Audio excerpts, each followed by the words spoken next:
Daghan karon ang nangita, ni Kibuloy kay nawala. Dihang gi-implement ang warrant of arrest, ipadalhan og 2,000 ka pulis.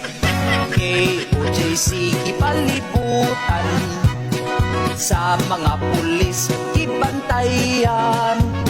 Ang ilahang dakon, usa lang katawo, 2,000 ang moaristo. Ug nagkagugo silag maayo, kay nibabag ang mga miyembro.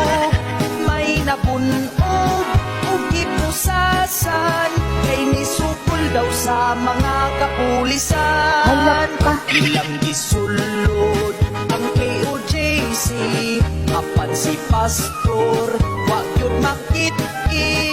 Mga pulis nagsigig pangukoy, kay na-detect daw ang heartbeat ni Kibuloy. Mga pangag ilang giuban, basig maoy gitaguan. Sa pila ka adlaw, gisusi gitan-aw, wa gyud si Kibuloy ni patim-an.